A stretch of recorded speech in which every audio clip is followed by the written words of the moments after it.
Sir good evening sir.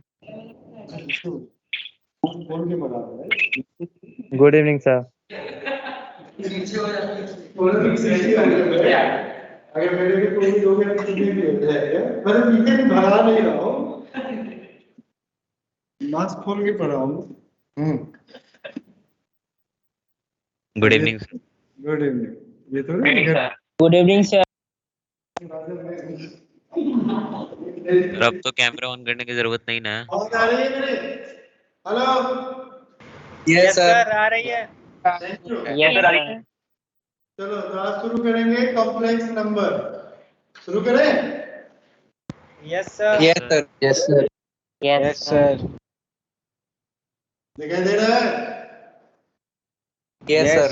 Yes sir, बहुत clear. Yes sir. शुरू क्या करेंगे, खत्म करेंगे? शुरू तो कर ही चुके हैं, है ना? तो तुम लोगों को कोई भी दिक्कत हो तो बता देना, बस तुम्हें ही पढ़ा रहा हूँ, ये लोग वैसे ही बैठे हुए हैं। मैं पढ़ाता हूँ, केवल ऑनलाइन के बच्चे को पढ़ाता हूँ, ऑफलाइन पढ़ाना भूल गया हूँ, 2-3 दिन लगेगा। और थोड़ा वीडियो ऑन करके बैठना, है ना? बहुत बढ़िया दिखाई दे रहे हो तुम लोग, बड़े अच्छे अच्छे फोटो आ रहे हैं तुम्हारे, केसी, डीसी, पीसी, सीसी, पता नहीं क्या आ रहा है। देख रहे हो एकदम सेलिब्रिटी वाले फोटो आ रहे हैं।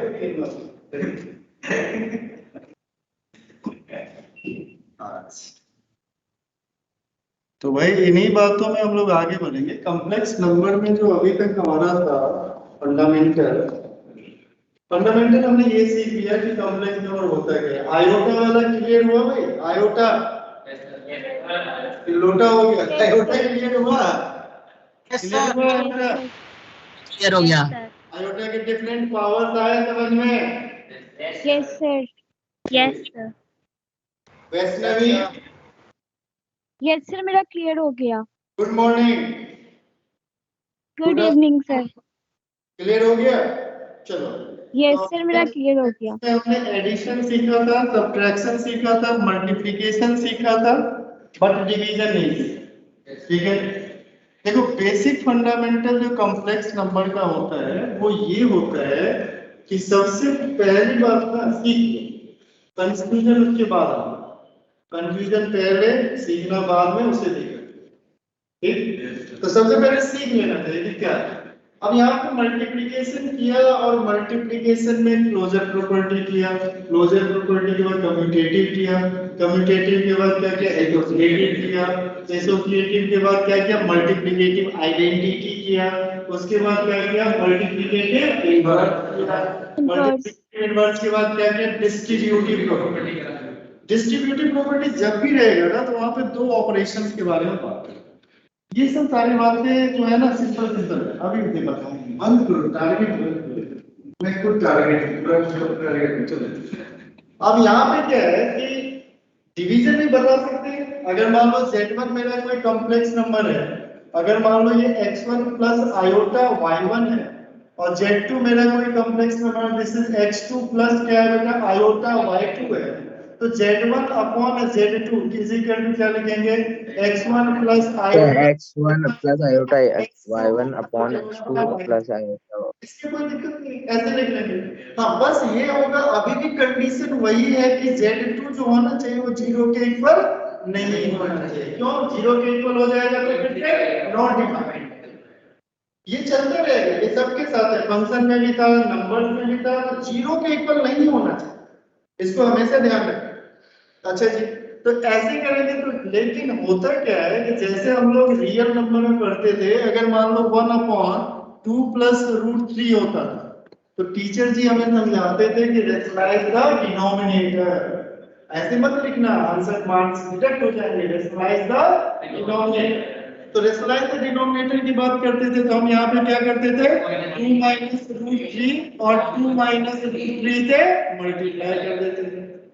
उससे क्या होता था कि ये जो क्वांटिटी है ये इससे प्रोडक्ट बन के रैशनल बन जाता है, यानी डिनोमिनेटर रैशनल नंबर बन जाता है। उसी तरह इसको भी करने के लिए एक क्वांटिटी होता है जिसको हम लोग कहते हैं कंजुगेट, और हम पहले कंजुगेट पढ़ेंगे और उसके बाद उसका geometrical representation of complex number पढ़ेंगे। समझ रहे हो, ज्योमेट्रिकल रिप्रेजेंटेशन। उसके बाद फिर से Yes, sir. वापस ऑपरेशन करें, ठीक है। तो ये भी यहाँ पे समझोगे, कह देंगे कि फिर x2 माइनस आयोटा y2 से न्यूमरेटर और डिनोमिनेटर को मल्टीप्लाई कर दोगे, तो तुम कहोगे क्यों कर रहे हो? तो चलो इस बात को छोड़ते हैं, ठीक है। अभी फिर वापस आएंगे यहाँ पे, तो थोड़ी बातें और सीखते हैं। तो यहाँ पे लिखा नहीं ना, छापना नहीं ना शुरू कर दिया? No, sir. बोलने शुरू करिए। ओके, तो यहाँ पे कॉम्प्लेक्स नंबर जो होता है ना, तो अब हम थोड़ा सा फ्री स्टाइल में कॉम्प्लेक्स नंबर को बने। पहला हमारा क्या था, कार्टेशियन फॉर्म था। तो z इज इक्वल टू क्या लिखते थे बेटा, z is equal to x plus iota. Iota y. अच्छा, ये कार्टेशियन फॉर्म क्यों कहा जाता है? नाम रखने के पीछे कुछ रीजन होगा। ऐसा तो है नहीं कि सोमवार को पैदा हुआ तो उसका नाम सोमवार रख दो, इसके नाम रखने के कुछ रीजन है। कार्टेशियन फॉर्म, देखो कोई भी नया चीज जनरेट होता है ना, तो पुरानी चीज को डिमोलिश करती है मैथमेटिक्स में। कार्टेशियन से हम वर्ड सुने हुए हैं, सुना सुना सा लग रहा है ना, कार्टेशियन वर्ड सुना सुना लग रहा है ना। कोऑर्डिनेट में कार्टेशियन प्लेन होता था, तो इसका मतलब कहीं ना कहीं ये कार्टेशियन वर्ड सुना सुना सा लग रहा है। तो इसने क्या किया, इसको लोकेट करने की कोशिश की, यहीं से एकदम से बदमाशी शुरू हो गया। तो यहाँ पे इसने क्या किया कि ये नंबर ऐसे करके हम कोऑर्डिनेट एक्सिस बनाते थे, याद है कुछ, एक्स एक्सिस और वाई एक्सिस। अच्छा, तो क्या किया कि इसने प्लेन में ऐसे ही ड्रॉ किया। लोगों से पूछा होगा, सोचो इमेजिन, लोगों से पूछा होगा कि मेरे पास एक नंबर है जिसके स्क्वायर करके नेगेटिव है, तो भाग जाएगा, नहीं आता। सोचो इमेजिन, कोई आगे कहेगा कि अच्छे चलो है आयोटा एक ऐसा नंबर है ना जिसको अगर स्क्वायर करें माइनस हो जाएगा, तो आयोटा क्या, कोई नहीं मानता। तो क्या हुआ, शुरुआत में नहीं मानते, फिर धीरे धीरे उसका काम आता है। तो इसका बहुत ही इंपॉर्टेंट है ये कॉम्प्लेक्स नंबर का ये ज्योमेट्रिकल रिप्रेजेंटेशन ना, आगे चल के बहुत काम आएगा। इंजीनियरिंग मैथमेटिक्स बहुत भूल गए, उसमें बस कुछ नहीं किया, एक छोटा सा चेंज किया। इसको हम लोग कौन सा एक्सिस कहते थे, एक्स एक्सिस, तो इसका नाम हमने चेंज कर दिया रियल एक्सिस। कौन सा नाम चेंज कर दिया बेटा, रियल एक्सिस। और ये हमारा क्या होता था, वाई एक्सिस, तो इसको हमने क्या नाम चेंज कर दिया, इमेजिनरी एक्सिस। इमेजिनरी एक्सिस, ठीक है, Imaginary. इमेजिनरी एक्सिस कर दिया। अब यहाँ पे ये जो पॉइंट है, कलेक्टर किसका है,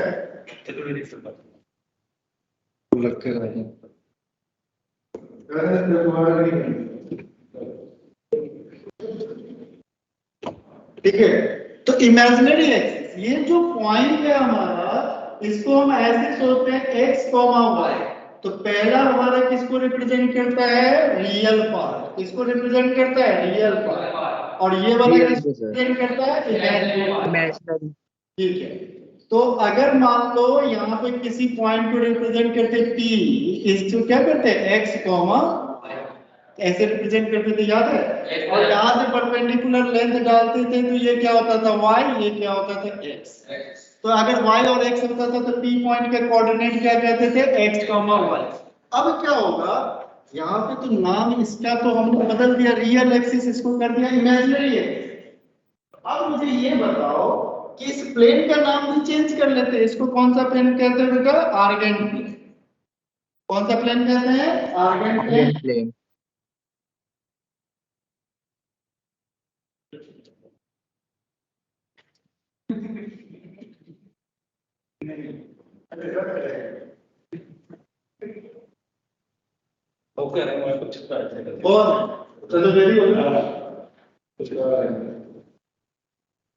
आर्गेंट प्लेन, दूसरा नाम कौन सा होता है, इसी को कहते हैं कॉम्प्लेक्स प्लेन। कौन सा प्लेन कहते हैं, कॉम्प्लेक्स प्लेन, ठीक है। और इसी का नाम आगे चल के चतुर्वेदी सर पढ़ाएंगे आप लोगों को मैथ फिजिक्स में, गॉसियन प्लेन कहते हैं। कौन सा प्लेन कहते हैं, गॉसियन प्लेन। देख लेना, देख लो कैसे लिखने, कितनी मेहनत करके लिख रहे हैं। तो पहला या इस प्लेन का नाम क्या हो गया बेटा, आर्गेंट प्लेन, या फिर इसी को क्या कह देते हैं, कॉम्प्लेक्स प्लेन, या इसी को क्या कह देते हैं, गॉसियन। तो पहले समझने की है क्या, जैसे मान लो 1 + 2 आयोटा है, तो इस प्लेन में रिप्रेजेंट करते हैं। तो यहाँ पे ये हो गया 1, ये हो गया 2, तो ये वाला पॉइंट क्या हो जाएगा बेटा, 1, 2। तो ये जो पॉइंट है यानी इसको मैं Z1 कह देता हूँ, ये Z1 को रिप्रेजेंट करेगा। अगर मान लो कोई कहता है -3 + 2 आयोटा, तो -3 कहाँ पे होएगा जल्दी बताओ, -3 होगा इधर कहीं होएगा -3 और 2 यहाँ पे, तो -3, 2, तो ये हमारा किसको रिप्रेजेंट कर रहा है जल्दी बोलो फटाक से, Z2 को रिप्रेजेंट कर रहा है। अगर मान लो कोई कहता है तो इसको Z2 ले लिया, मान लो ये Z3 है तो Z3 = मान लो 3 लिखा हुआ है, तो 3 कहाँ पे रिप्रेजेंट होता है, यही होता है ना, ये पॉइंट हो गया 3, 0, तो इसको ऐसे लिखेंगे 3 + 0 आयोटा। 0 कोई कहता है कि मान लो Z4 है, Z4 = मान लो कह देते हैं 5 आयोटा, तो 5 इधर कहीं पे होगा, तो ये क्या हो गया 0, 5, तो ये जो इमेजिनरी कंपेयर पॉइंट होगा। क्या हो गया 0 + क्या हो गया 5 आयोटा। Yes sir. स्पीड ज्यादा है ना, ऐसा ही रहेगा। हाँ तो ठीक है, तो इसका मतलब क्या होगा, इस रिप्रेजेंटेशन जहां भी सारा मत लिख देना, देखो कितना गंदा दिख रहा है, साफ सुथरा लिख दो। तो इसका मतलब ये रिप्रेजेंटेशन ये है कि कोई कॉम्प्लेक्स नंबर z है। अब कहोगे कि सर z का कॉम्प्लेक्स नंबर है, इसका ज्योमेट्रिकल रिप्रेजेंटेशन क्या होगा, तो क्या लिखोगे, it represented by point in a Argand plane. किस प्लेन में बेटा, आर्गेन प्लेन में, यानी आर्गेन प्लेन में जितने भी पॉइंट होते हैं, पॉइंट POINT पॉइंट, वो सब किसको रिप्रेजेंट करते हैं, कॉम्प्लेक्स नंबर को। अब इस तरह का जो रिप्रेजेंटेशन है दिखा है ना, कोऑर्डिनेट के फॉर्म में लिख रहे हैं, तो इसीलिए इसका नाम क्या है, कौन सा फॉर्म है, कार्टेशियन। कौन सा फॉर्म हो गया, Cartesian. I don't think so कि इससे ज्यादा डिफिकल्टी है, तो जल्दी से अब लिख लो, जितनी बातें लिखनी है उसको रहने देते हैं, बाकी इरेज करो। ये समझ में आ गया था, बोलो बेटा। आर्गेन प्लेन में आयोटा में कोई सम नहीं है।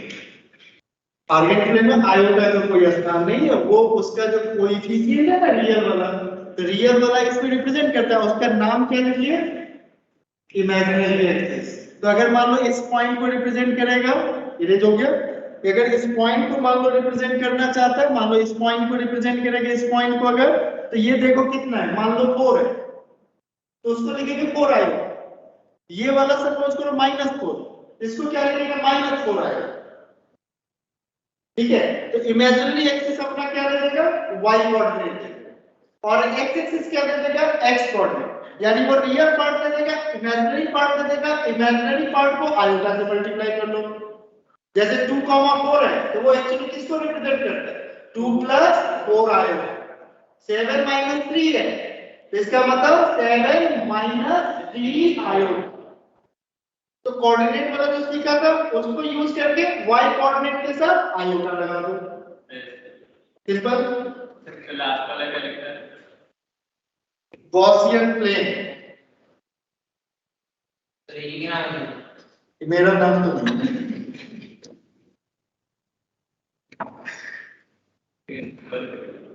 संजीव सर को काम आएगा, कहेगा बोला प्रोग्राम कैसे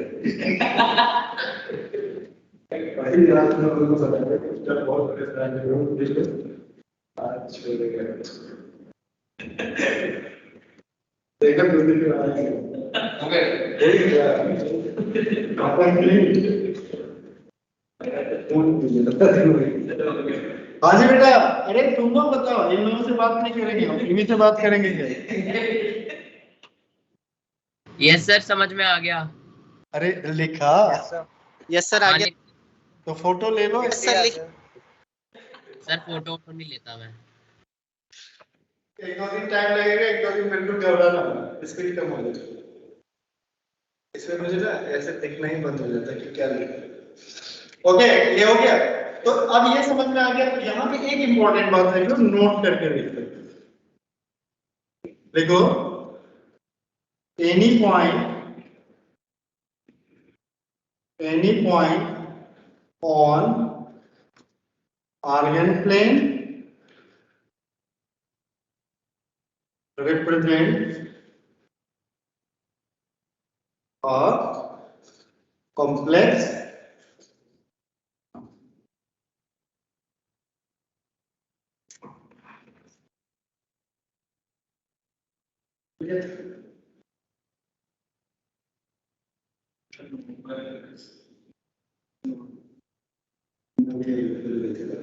ज्यादा कम है, तो पाल मुझे हाँ ठीक है, हो गया भाई।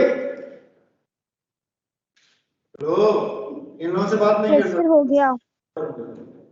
हो गया। यस यस सर हो गया। आगे बढ़ो। हाँ यस सर। सर। आ गया। Yes sir. कोई नहीं। ओके, चलो तो आगे की बात करते हैं। देखो यहाँ पे दूसरा बात जो होता है, अब कुछ टर्म्स यहाँ पे डिफाइन करें। तो हम लोग ज्योमेट्री लेंगे, तो ये क्यों बढ़ाया, वैसे क्या कम हमें लग रहा था, ये जेड हो गया। अब यहाँ पे क्या हो गया कि ये पॉइंट है, तो पॉइंट का ओरिजिन से डिस्टेंस हो, कभी ना ऐसे मत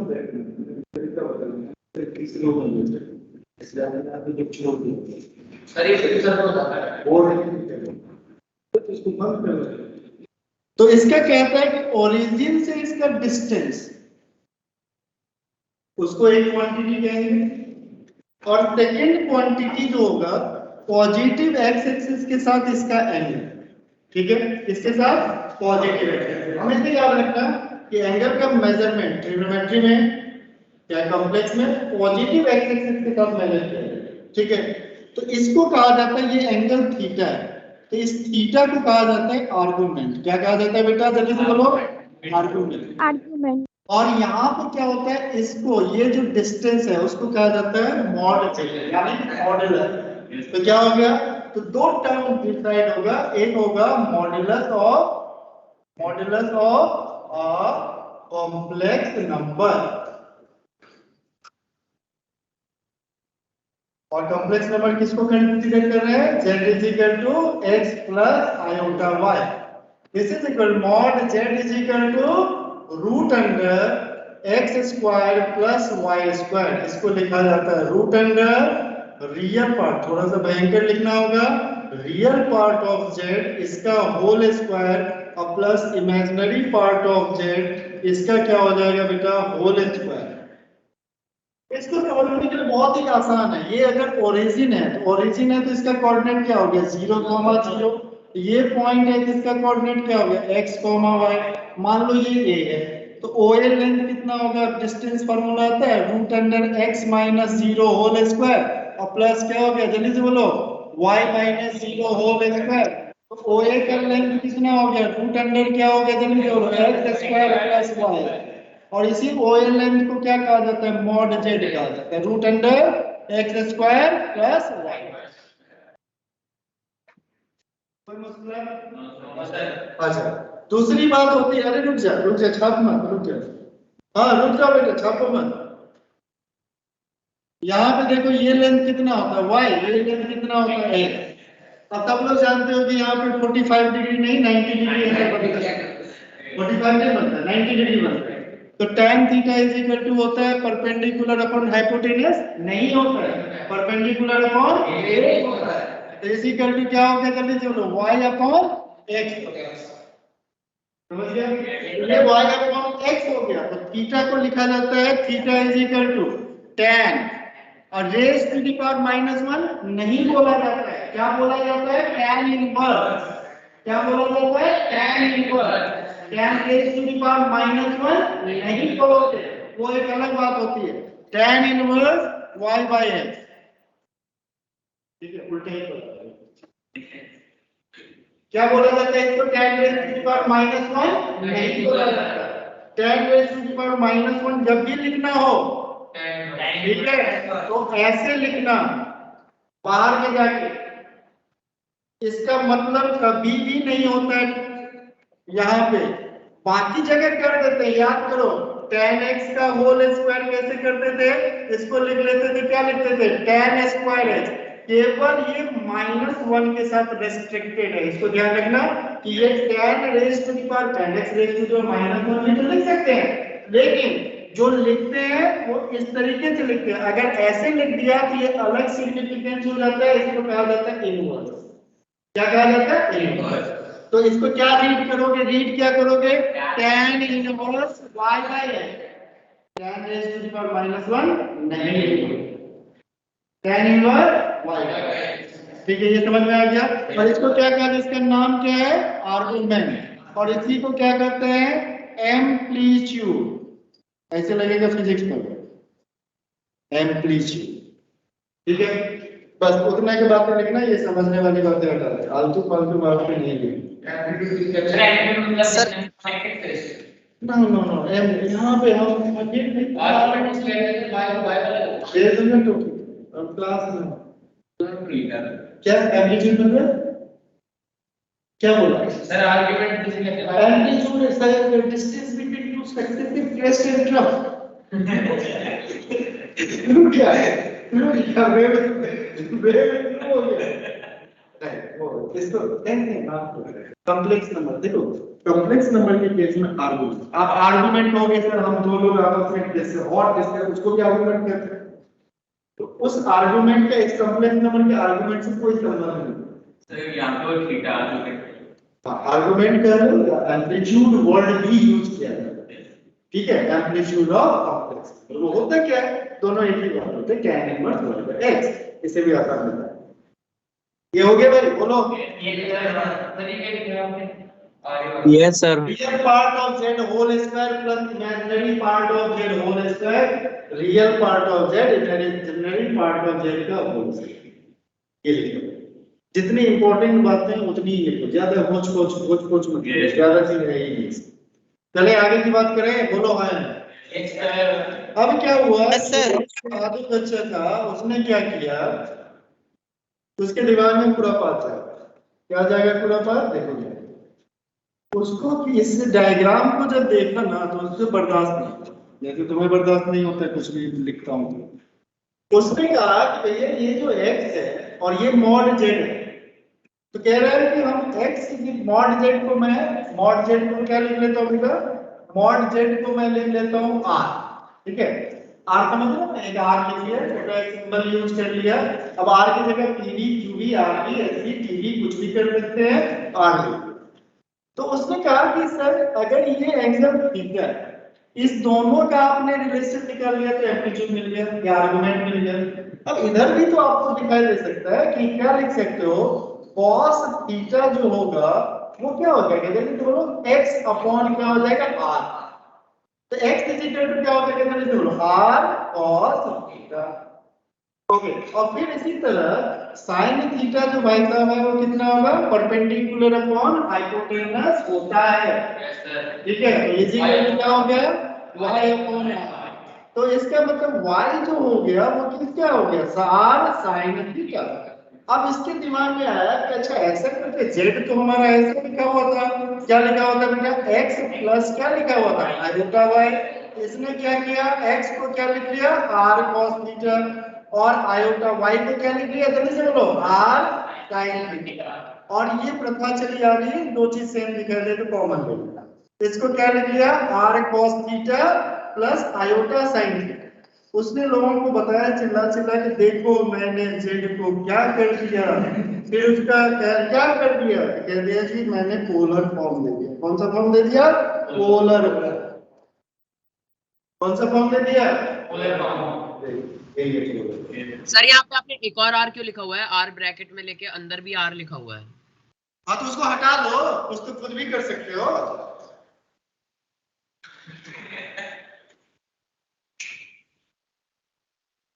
जब तुमको 4 स्क्रीन देखना पड़ेगा ना, एक कॉपी देखते तो कितना गलत लिखते हो, एक स्क्रीन 2 स्क्रीन 3 मिलते हो गया। ये आया समझ में,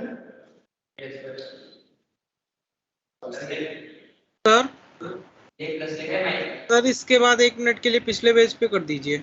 हाँ ये ऊपर ना कर दो। कौन सा, यहाँ पे ब्रैकेट में तो सर आपने निकाल दिया r into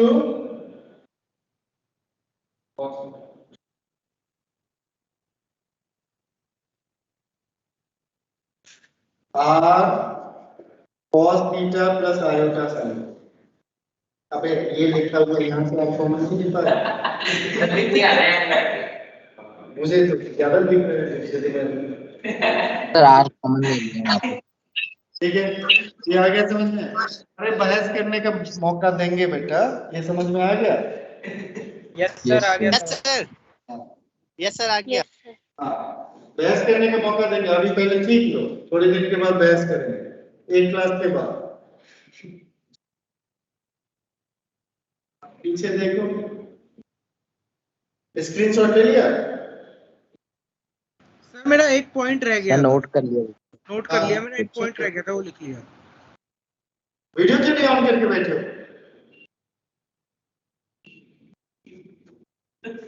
सब दिख रहा है, सब बेकार आदमी की तरह लगे।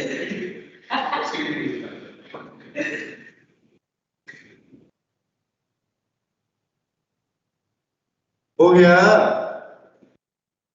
हो गया। Yes sir। Yes sir. Yes sir. इसका मतलब क्या हुआ? ध्यान से सुनो, क्या बात हो रही है। हमने किसको ये लिखा है? Z को ही लिखा है। तो यानी इसको हम इसमें कन्वर्ट कर देंगे तो उससे कॉम्प्लेक्स नंबर बदलेगा नहीं। समझ रहे हो? कॉम्प्लेक्स नंबर बदलेगा नहीं। अच्छा, तो एक छोटी सी बात बताते हैं ट्रिग्नोमेट्री की, थोड़ा सा नोट करके लिख लो। NOT, नोट बड़ा इंपॉर्टेंट है और हम सब लोग नोट के लिए काम करते हैं। नोट, ठीक है?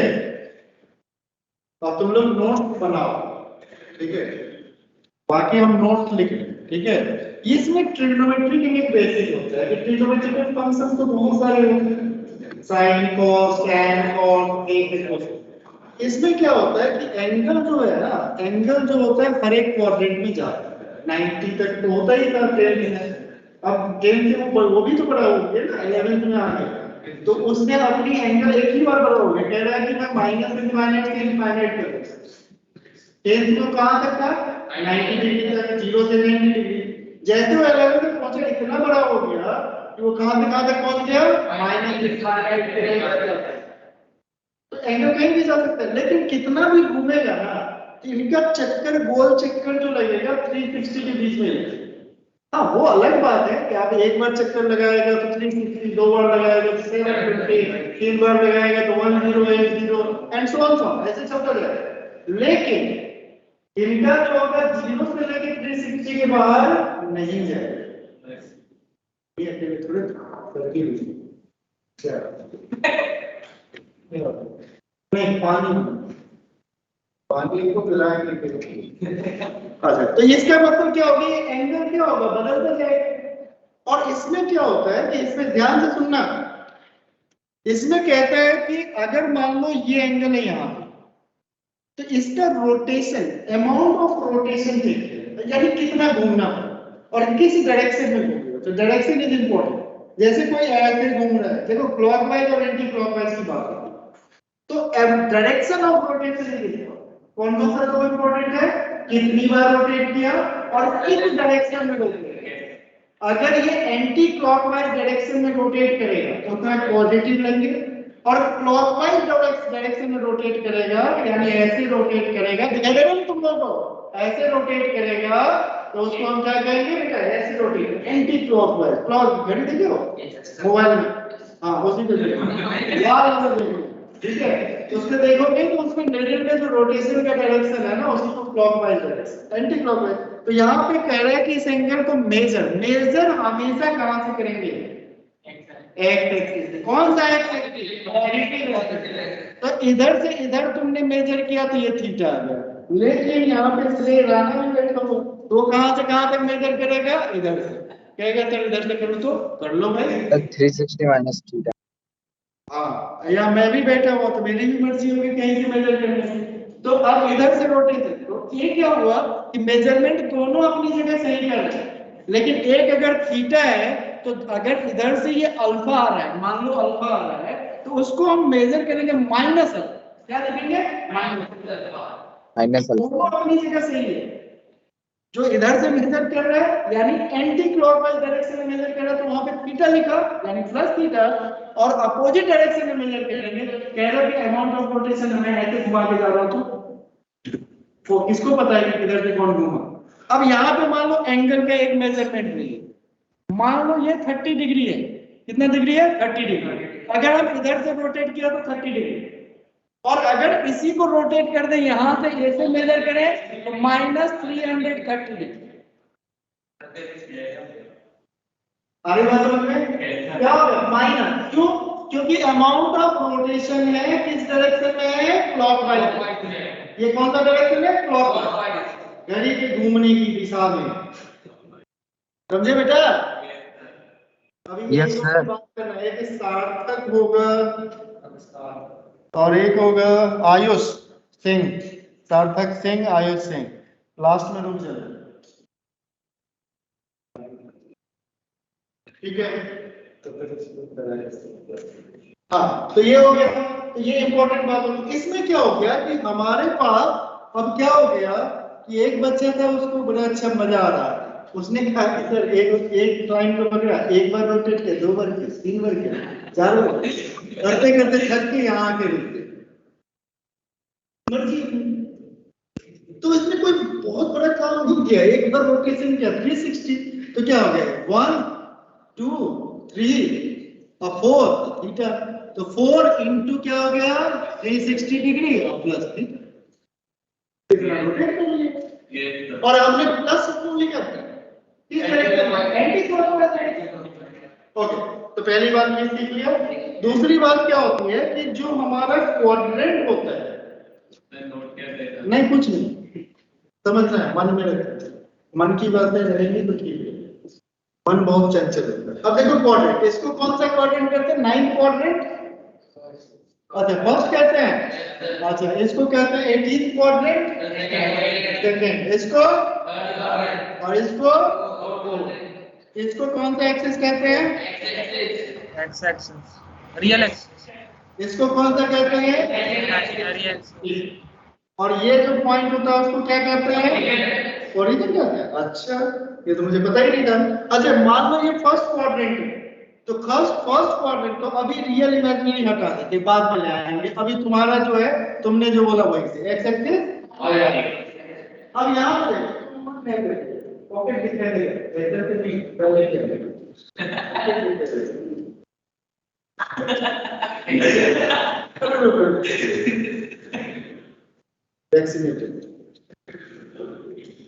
क्या क्या कहाँ थे हम? अगर तो फर्स्ट क्वाड्रेंट, अगर फर्स्ट क्वाड्रेंट में कोई अगर एंगल लाई कर रहा है तो थीटा को कहां से कहां तक होना चाहिए, 0 से लेके 90 तक। सेकंड क्वाड्रेंट में तो क्या होना चाहिए, थीटा 90 डिग्री से लेके 180।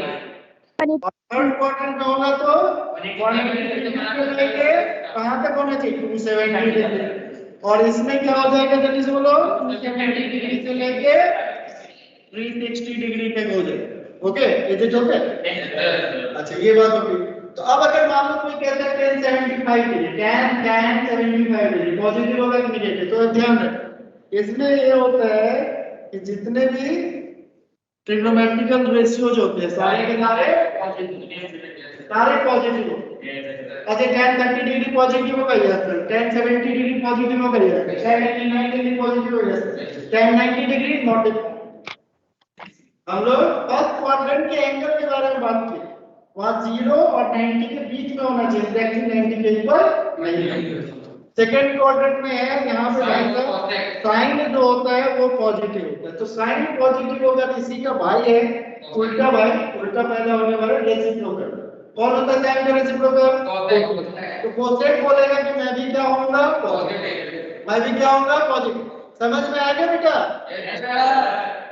Yes, sir. Yes, sir. Yes, sir. ठीक है, तो साइन होगा और कौन होगा बेटा, पॉजिटिव। ये दोनों भाई साहब क्या होंगे, पॉजिटिव। बाकी सब की कहानी क्या है, नेगेटिव। पहले बताया कि फंक्शन कैसे बनाते हैं, याद है ना, मुझे याद रखना। यहाँ पे कौन कौन पॉजिटिव, और इनका भाई कौन है, कॉस, और बाकी सारे नेगेटिव। और यहाँ पे कॉस, ये तो बता चुके थे। अपॉर्चुनिटी आपको याद भी है, ठीक है। Yes sir. चलो आगे की बात करते हैं। ठीक है, तो इतनी बातें हमें रिकॉर्ड करवाना था। अब यहाँ पे क्या है कि कोई मेरे पास कॉम्प्लेक्स नंबर है z, यहाँ पे देखना z भी है कॉम्प्लेक्स है। z इज इक्वल टू मान लो 1 प्लस रूट 3 आयोटा, और कोई हमें कहता है कि भैया इसको पोलर फॉर्म में बदलो। किस फॉर्म में बदलो, पोलर फॉर्म। तो क्या होगा, convert it into polar form. कौन सा फॉर्म है बेटा, जल्दी से बोलो, पोलर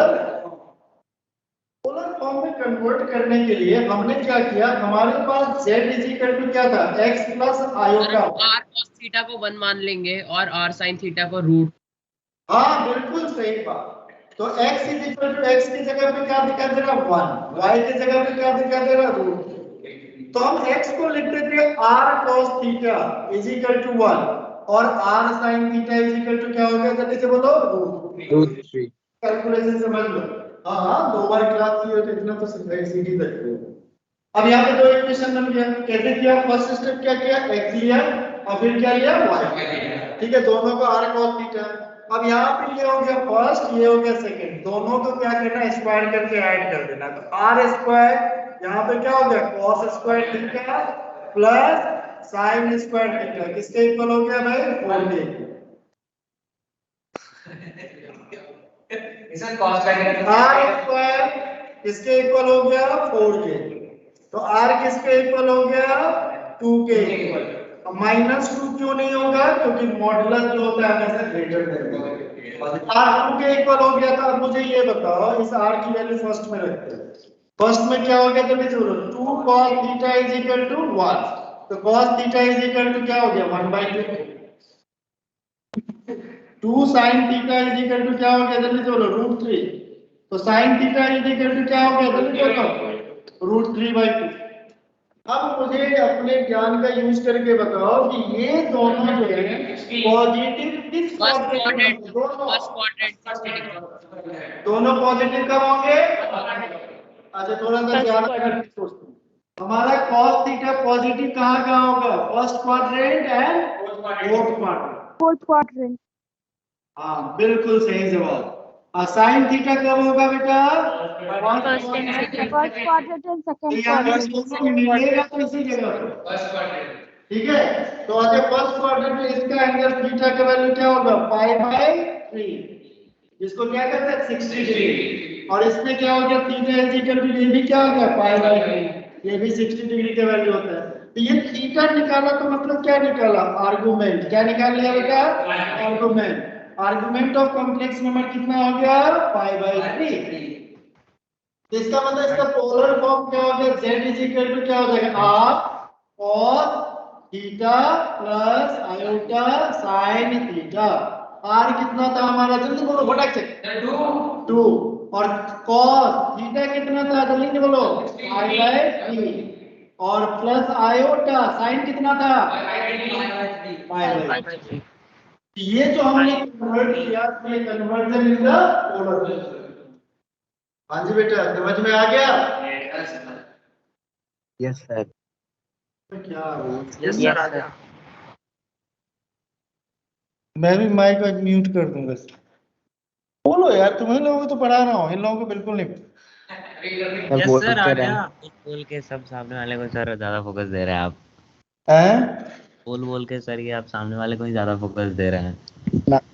एक्चुअली क्या होता है ना, इसमें थोड़ा सा अगर 1 दिन 2 दिन लगेगा सर तक संस्कार, यस सर। 1-2 दिन लगेगा। सर एक क्या सर आप पोजीशन, माइक लगा सकते हैं। माइक सर 1-2 दिन लगेंगे सर, इसी हफ्ते के लिए है ना ये शेड्यूल ऑफलाइन का। तो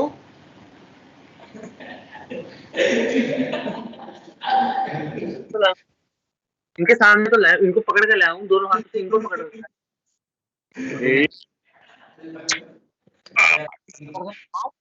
समझ गया सर, समझ गया। सर ये वही नंबर है जो कभी नहीं उठता। उत्कर्ष, उत्कर्ष, उत्कर्ष,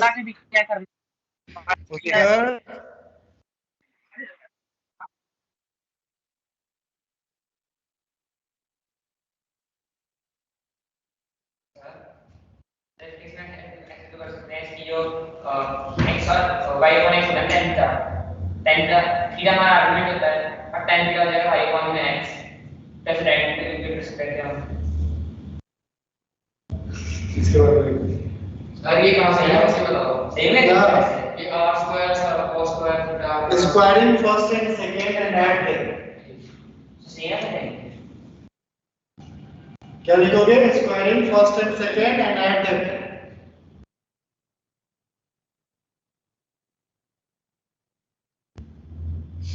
पर वो आपने माइक का बताया नहीं। कल से ठीक है। ठीक है।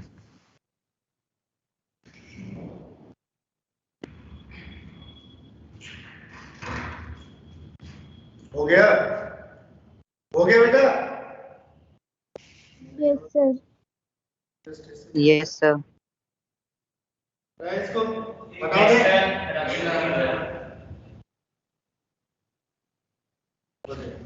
अब ये होता है कि ये आपने देख लिया। अभी जो पोलर फॉर्म निकालने का जो तरीका था, पोलर फॉर्म जो हमने निकाला है वो हमने इसलिए निकाला है, ये एनसीईआरटी के अप्रोच यानी पोलर फॉर्म। पोलर फॉर्म में अपने को चाहिए क्या? एक तो मॉडुलस चाहिए और क्या चाहिए? आर्गुमेंट। मॉडुलस निकालने के लिए बहुत ही सिंपल सा फंडा है। क्या फंडा है बेटा? Root under x square plus y square. क्या फंडा है बेटा? आर इज इक्वल टू क्या है? Root under x square plus y square. अच्छा, आर्गुमेंट के लिए तो जब हम आर्गुमेंट की बात करेंगे तो ध्यान से सुनो, जल्दी से लिखो argument of a complex number. जल्दी से हो गया एनसीईआरटी खत्म। Argument of a complex number. अब इसको ध्यान से सुनो।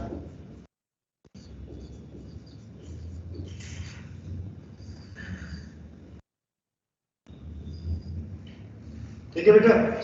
तो argument of a complex number की जब हम लोग बात करेंगे तो ध्यान से सुनो कि सबसे पहले अगर मान लो थीटा, एक हम थीटा डिफाइन कर रहे हैं। थीटा क्या करें? Define. This is equal to हम कर रहे हैं tan inverse mod y by x। मतलब कहने का मतलब इसके बाद जो सॉल्व होगा, theta is tan theta is equal to mod y by x। Mod पर y बाय x का क्या सीन हो गया? यानी tan थीटा हमेशा पॉजिटिव है। और इस थीटा एंगल को कौन सा एंगल लेना है बेटा? Acute angle. कौन सा एंगल लेना है? Acute angle. अब जैसे मान लो, सपोज करो अगर 1 प्लस रूट 3 आयोटा है, ठीक है, तो tan theta is equal to क्या हो गया? मॉड रूट 3 अपॉन 1 हो गया बेटा? यस हो गया। तो this is equal to tan theta किसके इक्वल हो गया? जल्दी से बोलो, रूट 3 के। ये एग्जांपल्स है।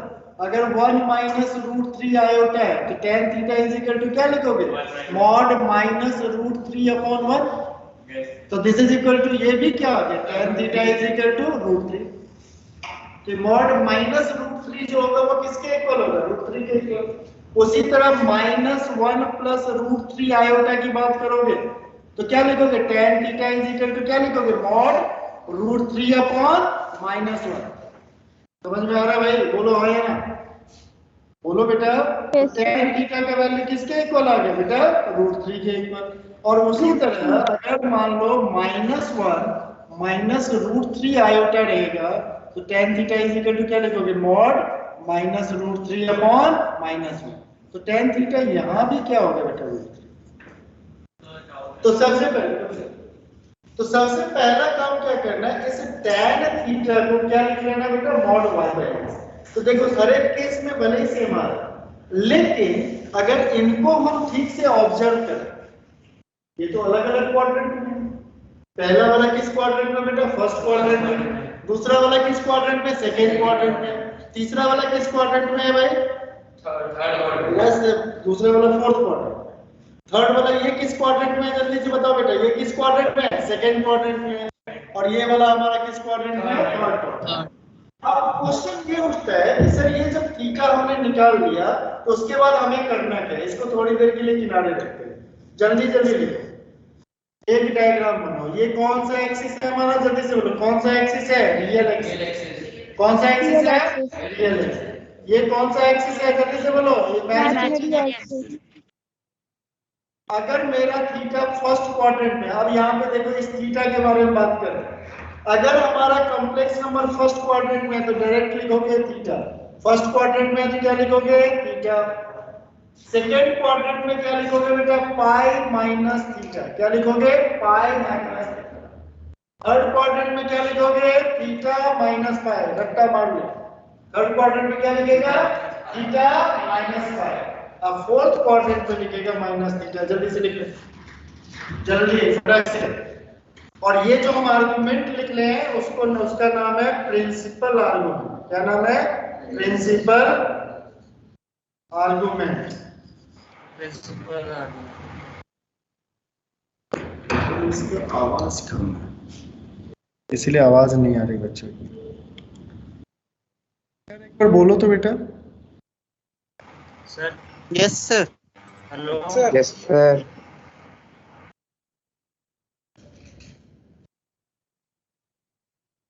ठीक है, लिख लिया बच्चे? Yes sir. Yes. लिख लिया? तो अब Yes, Yes, sir. sir. यहाँ पे हमने निकाल दिया tan theta is equal to √3। तो √3 कितने डिग्री का वैल्यू होता है? 60 डिग्री। और 60 डिग्री को क्या लिखते थे, जल्दी से बोलो। 60 डिग्री को क्या लिखते थे? Pi by 3। तो यानी ये हमारे किस क्वाड्रेंट में है, जल्दी से बोलो, ये किस क्वाड्रेंट में है? फर्स्ट क्वाड्रेंट में है। तो इसका आर्गुमेंट ऑफ जेड कितना हो जाएगा फर्स्ट क्वाड्रेंट में? Pi by 3। तो मॉडुलस लगाने का मतलब ये है कि हम वैल्यूज को पकड़ के 0 से 90 डिग्री के बीच ले आए, और वहां तो हम कंफर्टेबल हैं। अगर 1 आ जाएगा तो tan 45 डिग्री, ओके। अगर √3 आ जाएगा तो क्या हो जाएगा? tan 60 degree. अगर 1/√3 आ जाएगा तो क्या लिखेंगे? tan 30 degree. ठीक है, तो वहां पे हम कंफर्टेबल। अच्छा, ये वाला किस क्वाड्रेंट में है? यहाँ पे देखो tan थीटा √3, तो थीटा का वैल्यू किसके इक्वल हो गया? Pi by 3। ये वाला किस क्वाड्रेंट में है, जल्दी से बोलो, किस क्वाड्रेंट में है? Fourth quadrant. तो फोर्थ क्वाड्रेंट में तो इसको क्या लिखना चाहिए? देखो देखो क्या लिखना चाहिए? -π/3। अच्छा, अब यहाँ पे देखो, इसको पहचानो भैया। अगर मैं इसको पहचानने के लिए कह रहा हूँ तो ये वाला किस क्वाड्रेंट में है भाई, जल्दी बोलो? Second quadrant. Second quadrant. अगर ये सेकंड क्वाड्रेंट में यहाँ पे tan थीटा मुझे क्या दे रहा है, जल्दी से बोलो? π/3। और सेकंड क्वाड्रेंट में क्या होता है? Pi minus theta. तो दिस इज इक्वल टू क्या हो गया? Pi minus π/3। This is equal to क्या हो गया? 2π/3। आगे समझ में? एक ही बार में खत्म हो गया, इतना सारा ताम झाम। और आखिरी वाला, ये वाला किस क्वाड्रेंट में बिलोंग कर रहा है, जल्दी से बोलो बेटा? Third quadrant. और ये हमारा क्या दे रहा है? tan थीटा का वैल्यू क्या दे रहा है? π/3। तो थर्ड क्वाड्रेंट में क्या लिखा जाता है, जल्दी से बोलो? तो क्या लिखोगे, जल्दी से बोलो? क्या लिखेंगे? π/3 minus π। तो दिस इज इक्वल टू -2π/3। तो दीज आर द आर्गुमेंट। इस आर्गुमेंट को कौन सा आर्गुमेंट कहते हैं? Principal argument. आया समझ में बेटे? Yes sir.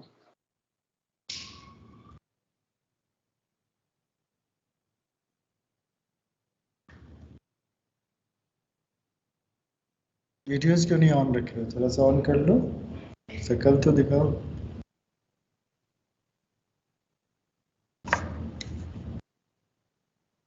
सर जी बेटा। सर अगर मान के चलिए सर, जैसे ट्रिगोमेट्रिक में फॉलो अप करते हैं सर, एंगल फर्स्ट क्वाड्रेंट में पॉजिटिव, सेकंड में नेगेटिव tan का, थर्ड में पॉजिटिव और फोर्थ में नेगेटिव, तो वैसे हम क्यों नहीं फॉलो करते सर? यहाँ पे आर्गुमेंट, प्रिंसिपल आर्गुमेंट का क्या जरूरत है सर? बता रहे, एक बार लिख लो फिर बता रहे।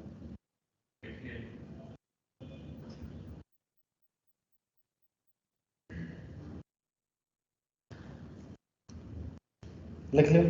आप लोगों ने लिख लिया? आप लोगों ने लिखा बेटा? Yes yes sir. Sir. Yes, sir. अब बात है कि देखो, अब डिस्कशन की बात है। Yes, sir. लिखूंगा नहीं, सुनो ध्यान से। सुनाई दे रहा है तुम लोगों को? Okay.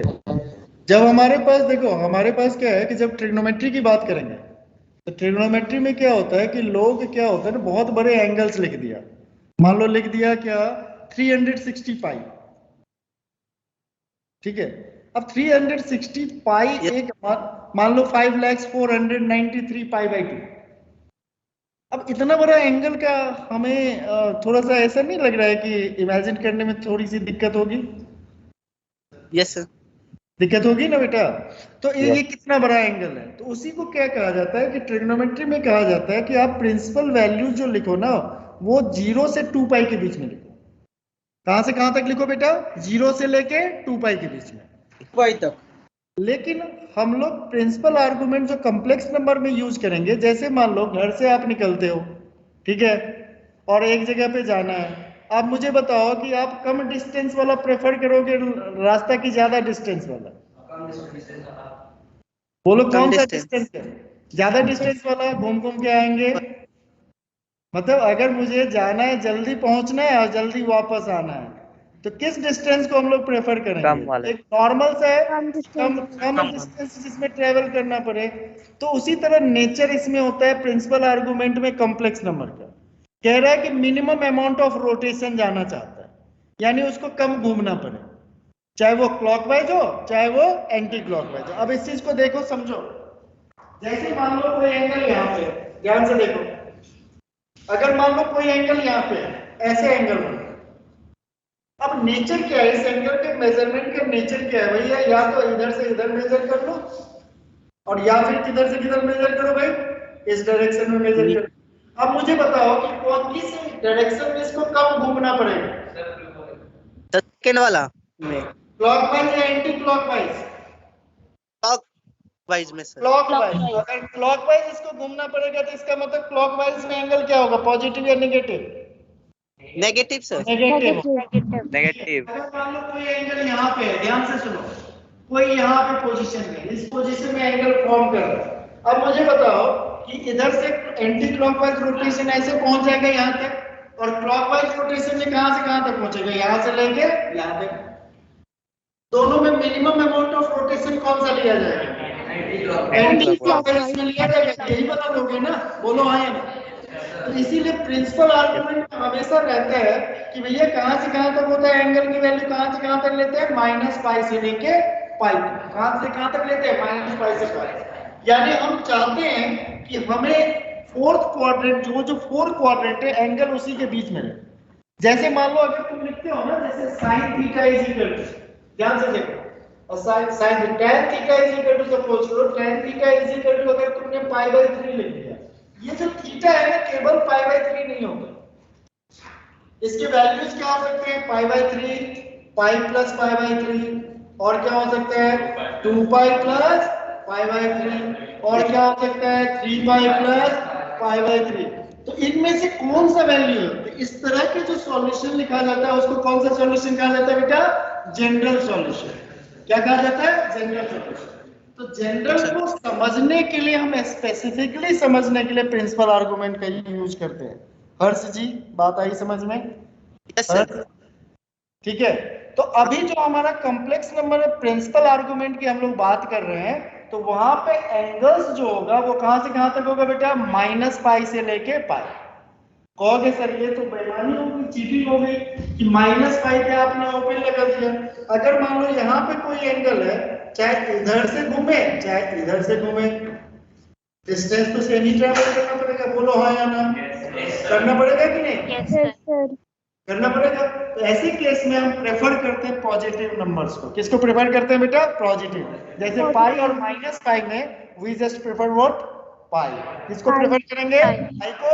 And that is why पाई पे क्लोज इंटरवल है और माइनस पाई पे कौन सा इंटरवल है? Open interval. आई बात समझ में? तो क्या करते हैं इस वाला आर्गुमेंट? इसमें क्या करता है? मिनिमम अमाउंट ऑफ रोटेशन को कैलकुलेट करता है। किसको कैलकुलेट करता है भाई? Minimum amount of rotation.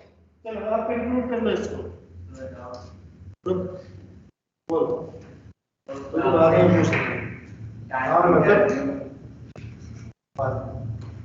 चलो आगे बढ़े।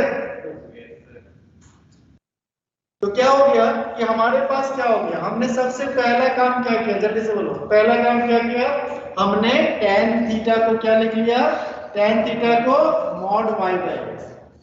अब बताओ tan थीटा को mod y by x क्यों लिखा? उसकी वैल्यू वो तो बताओ बेटा, tan थीटा को mod y by x क्यों लिखा? बोलो, ये क्वेश्चन तुम लोगों के लिए बताओ। ऐसा लिखने से क्या फायदा हो रहा है? सर जो नेगेटिव साइन होगा वो चला जाएगा ना मॉड की वजह से। हाँ, तो उसमें हमें ज्यादा सोचना नहीं पड़ेगा। हमें एंगल को कहाँ पे लिखना पड़ेगा? केवल और केवल कहाँ देखना पड़ेगा? First quadrant. कहाँ पे देखना पड़ेगा? First quadrant. अगर मान लो निगेटिव आ गया तो निगेटिव में सेकंड या थर्ड क्वाड्रेंट में जाते, तो सबको मिनिमाइज करके हम केवल और केवल कहाँ पे काम कर रहे हैं बेटा? First quadrant. तो दैट इज व्हाई यहाँ पे हमने क्या लगा दिया? मॉड लगा दिया। ठीक है। अच्छा तो आप मुझे जल्दी से बताओ, ऑनलाइन बच्चों का ये लिए क्वेश्चन है, तो ये मुझे बताओ अगर थीटा हमारा, अगर मान लो कॉम्प्लेक्स नंबर हमारा फर्स्ट क्वाड्रेंट में होगा तो वहां पे प्रिंसिपल आर्गुमेंट क्या लिखेंगे? फर्स्ट क्वाड्रेंट में प्रिंसिपल आर्गुमेंट क्या लिखेंगे? थीटा ही सर। थीटा। सेकंड क्वाड्रेंट में pi minus theta, pi sir, minus pi theta, third quadrant में theta minus pi, theta theta minus theta pi, fourth quadrant में minus minus theta, theta. Yes sir. यहाँ पे theta, यहाँ पे minus theta, यहाँ पे पाई minus theta, यहाँ पे थीटा माइनस थीटा पाई। माइनस, कुछ दिखाई दे रहा है?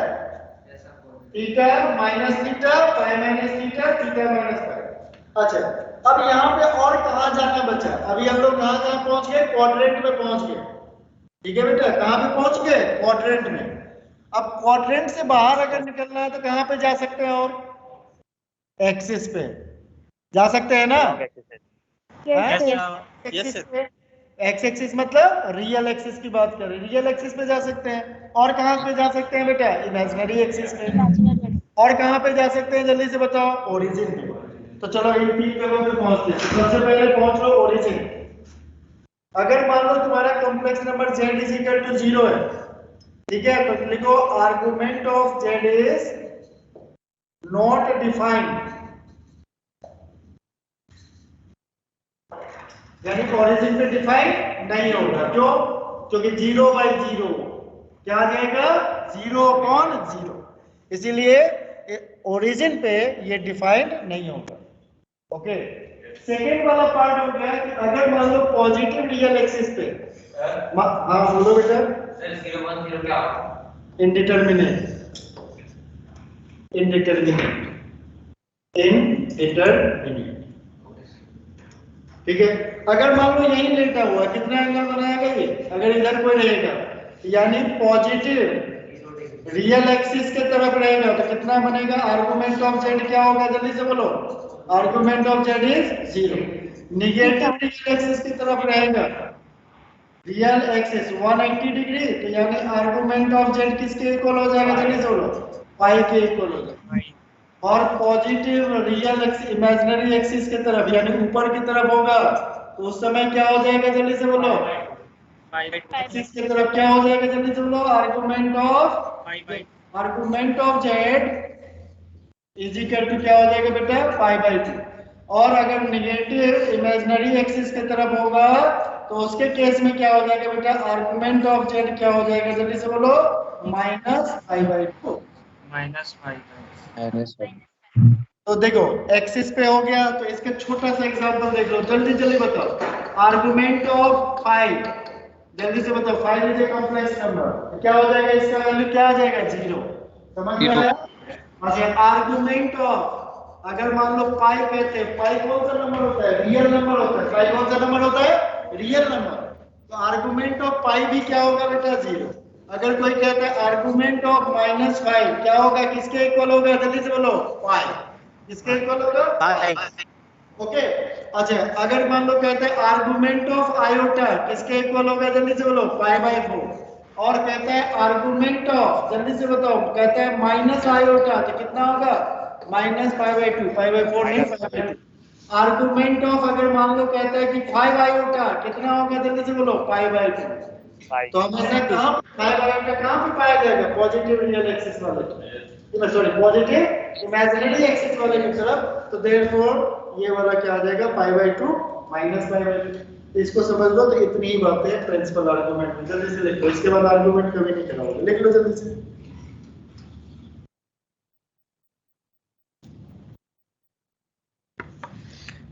आप लोगों को बोर्ड दिखाई दे रहा है? यस सर, ऐसा तो नहीं है 2-2 बोर्ड दिखाई दे रहा है? सर वो बोर्ड साइड से दिखाई दे रहा है आपके। सर आपके कैमरे से वो थोड़ा सा साइड से दिख रहा है और ये बोर्ड प्रॉपर दिख रहा सर आपके सिर से ढक गया।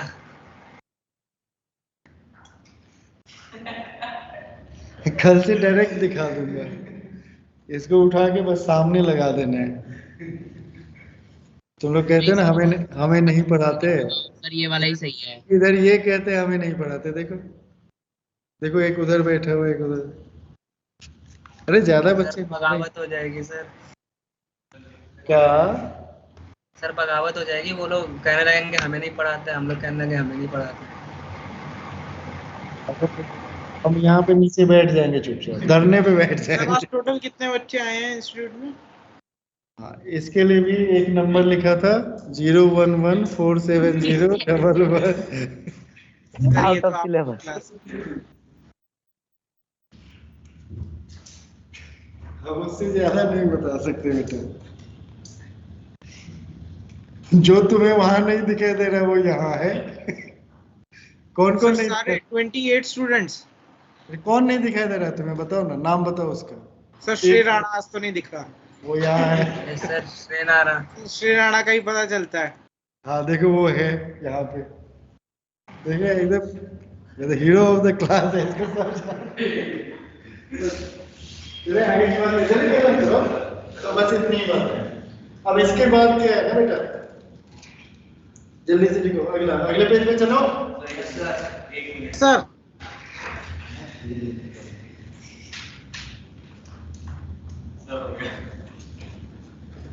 लिखो conjugate of a complex number. यानी अब जो है ना, अब हमारा इसको खत्म करते ही ना बेस बन जाएगा। अब डिस्कशन शुरू, मतलब इतना समझने के बाद डिस्कशन करने लायक लगेगा। तो कह रहा है कि z इज इक्वल टू अगर x प्लस आयोटा y, तो कंजुगेट को रिप्रेजेंट करते हैं z बार से। किसे रिप्रेजेंट करते हैं बेटा? z बार। और इसमें हम लिखते हैं z bar is equal to x minus iota y। क्या लिख देते हैं? z bar is equal to क्या लिख देते हैं बेटा? x minus iota y। और इसको कहते हैं z bar is the conjugate of a complex number, of a complex number।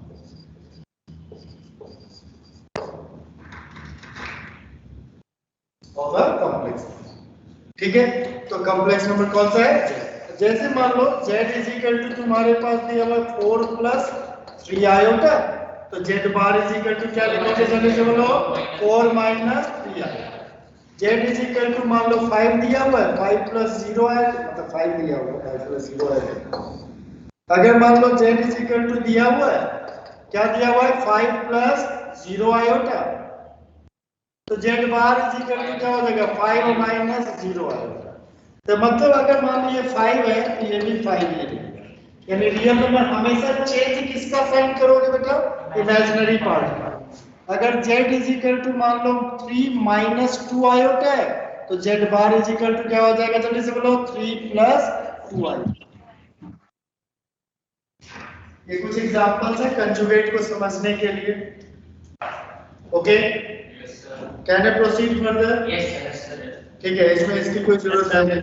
तो अगर मान लो हमारे पास कॉम्प्लेक्स नंबर आ गया, तो अब मुझे ये बताओ कि अगर कोई कहता है कि z और z बार को दोनों को मल्टीप्लाई कर लो, पहला प्रॉपर्टी में देखो, अगर मान लो z और z बार को मैंने मल्टीप्लाई कर दिया था, z क्या था हमारा? जल्दी से बोलो, x प्लस आयोटा y, और ये क्या हो गया? x minus iota. ये हो गया a प्लस b, और ये क्या हो गया बेटा? a minus b। This is equal to क्या हो गया? a square. This is equal to क्या लिखोगे? b square minus iota y square. This is equal to क्या हो गया? x स्क्वायर प्लस क्या हो गया? y square. Because we know that iota square is equal to minus 1. And that implies this can be written as root under x square plus y square का whole square। और ये क्या होता था अंदर में जो है? Modulus of z। तो therefore जो फर्स्ट प्रॉपर्टी है z into z बार जो होगा वो किसके इक्वल होगा बेटा? मॉड z स्क्वायर के इक्वल। आई बात समझ में बेटा?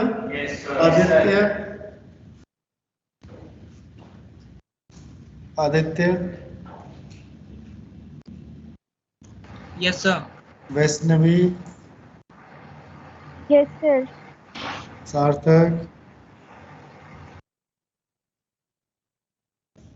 तीन संस्कार, श्री राणा,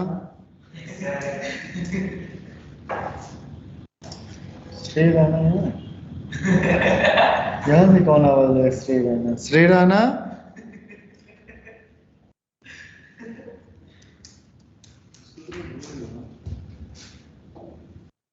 ओके, दूसरा लिख लो, सेकेंड लिख लो। जेड और जेड वन को ऐड करो तो क्या हो गया? जल्दी से बोलो, जेड प्लस जेड बार क्या हो गया? ट्वाइस ऑफ क्या हो गया? एक्स। क्या लिखा? Twice of x. देखो क्या हो गया? X plus iota y, x minus iota y, दोनों को ऐड करेंगे, आयोटा वाई कैंसिल हो जाएगा।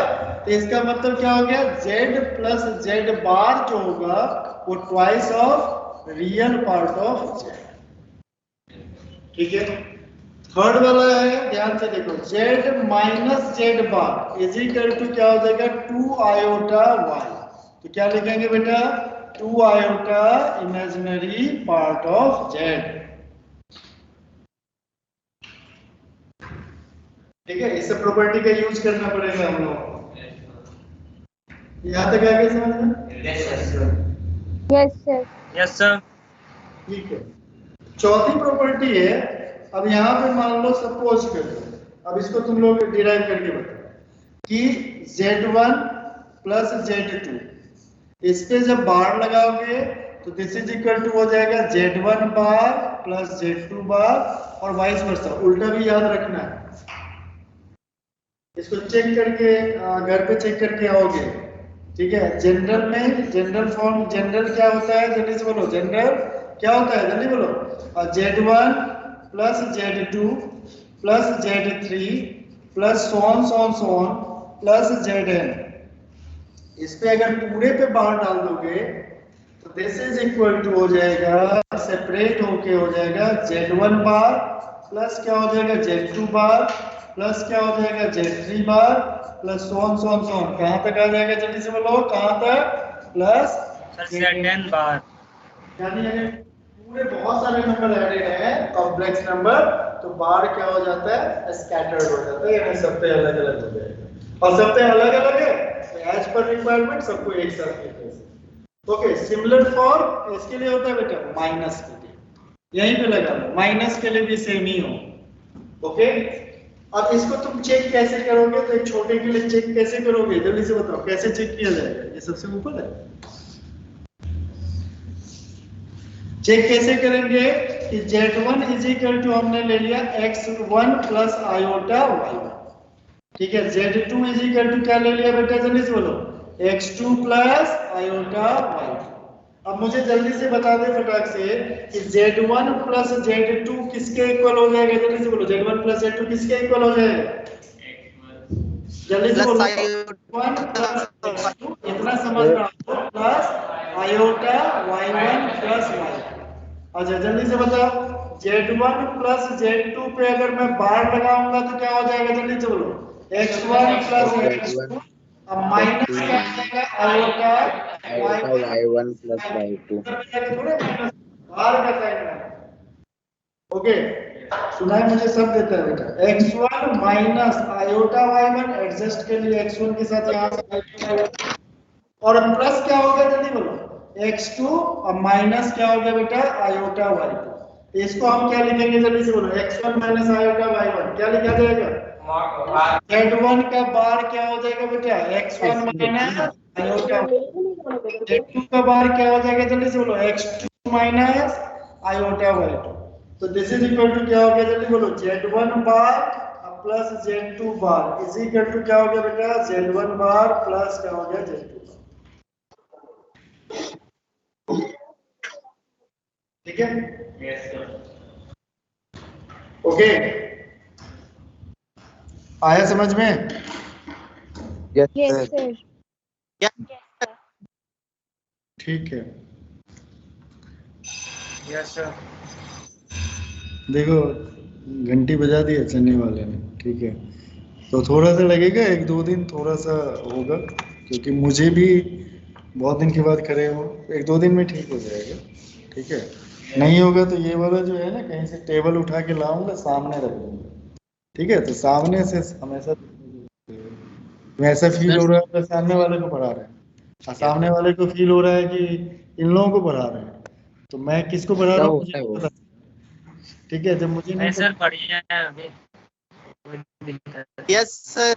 ऐसा कर तो ठीक है, धरने सर। पे बैठ जाऊंगा मैं। ठीक है, चलो ओके, चलो चल रहा थैंक यू, था चल रहा thank you so much. Thank you. वो दो सर बच्चे, थैंक यू सर। दो बच्चा था, दो बच्चे को रुकने के लिए बोलो, उसको छोड़ सर के। हाँ बोलो बेटा। सर मुझे ये बोलना है कि वो जो क्वाड्रेटिक इक्वेशन थे उसके मैंने सारे क्वेश्चंस अटेम्प्ट कर लिए, तो जो भी डाउट है वो आप कब बता दोगे? बता देंगे, थर्सडे को। कब होता है डाउट क्लास? डाउट क्लास होता है ट्यूसडे को। ट्यूसडे को? Yes sir. ट्यूसडे को बता देंगे, इसमें क्या, जिस ओके दिन होगा सर। उसी दिन बता देंगे, उसी ओके दिन, सर। उसी दिन बता देंगे। ऑनलाइन बता देंगे, ऑफलाइन बता देंगे, जैसे कहोगे वैसे बता देंगे। ठीक है। Okay sir. हाँ, वो दो बच्चा था, कौन सा, किसका किसका नाम लिया था? सत्यम, सर हम लीव कर रहे हैं। संस्कार बोले। क्या हो गया, नेटवर्क? हाँ लीव कर दो, लीव कर दो, बाय बाय। तुम लोगों सर को आप सार्थक बोले थे या संस्कार बोले थे? नहीं, एक था अभय सिंह, अभय सिंह, अभय भूल गया। आयुष सिंह, आयुष सिंह, आयुष सिंह है। ठीक है। सर हाँ हाँ बोलो। आप दिल्ली में कहाँ रहते हो? यहीं आकाश में। ये उसके लिए भी नंबर एक दिया, उनसे पूछ लेना। Bye bye. Bye sir, thank you.